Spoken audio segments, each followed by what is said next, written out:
कुछ जादुई बीज इस बिल्ले के नीचे आता है और तुरंत बहुत बड़ा पौधा निकलता है जो इसको नींद में ही आकाश में ले जाता है। मजा आया। फिर ये यहाँ जब उठता है तब इसको कुछ भी पता नहीं चलता है कि हम यहाँ पर कैसे पहुँच गए। मैं कौन था मैं क्या था लेकिन ये चुपचाप बड़े महल की तरफ चल देता है जहाँ एक चिड़िया पिंजरे में बंद था। फिर बिल्ला इसको देखता है और खाने की सोचता है। सिस्टम पार देंगे। फिर बिना टाइम वेस्ट किए चिड़िया को लेके फरार हो जाता है। लेकिन तभी यहाँ एक बहुत बड़ा दानव आता है और वो दानव चिड़िया को वापस पिंजरे में डाल देता है। बिल्ला ये सब अपने छोटे आँखों से देख रहा था और फट से चिड़िया को पकड़ने के लिए नीचे उतरता है। चल। लेकिन रास्ते में बहुत बड़ा कुत्ता आ जाता है तो ये दबे पांव निकल लेता है। लेकिन पिंजरे को बहुत ऊपर लटका रखा था तो ये साला मछली पकड़ने का कांटा ले आता है। फिर कांटे के रस्सी को अपने पूंछ में बांधकर ऊपर जाने लगता है। लेकिन रस्सी खुल जाता है तो ये बिल्ला क्या कर सकता हूँ यार।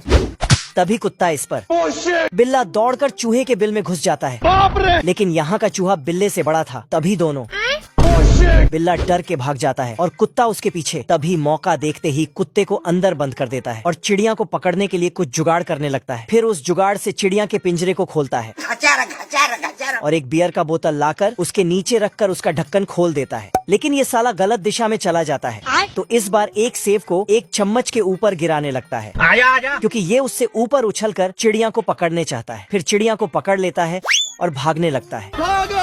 लेकिन वो सेब वापस उड़ते हुए बिल्ले पे टपक जाता है। तभी दानव अपने कमरे से निकलता है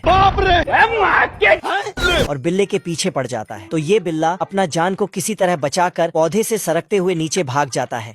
तो दानव भी इसके पीछे पीछे आने लगता है। तभी बिल्ला एक कुल्हाड़ी लेके पौधे को काट देता है। अब देख तू। लेकिन दानव ऊपर से सीधा इस बिल्ले पे टपक जाता है तो ये पाताल लोक पहुंच जाता है। ये सारे कीड़े इस चूहे पे हमला कर देता है तो ये दौड़कर गोभी के पत्ते में छिप जाता है। लेकिन चूहा जैसे ही यहाँ से निकलता है तो एक सांप जैसा दिखने वाला कीड़ा इसको खाने लगता है। अबे जाता कहाँ है साले। लेकिन ये साला अपना ही पूंछ को चूहा समझकर खा जाता है तो चूहा उसको फुटबॉल बना देता है और गोल कर देता है। खत्म हो गया भैया मैटर। लेकिन तभी बाहुबली कॉकरोच चूहे पर दौड़ पड़ता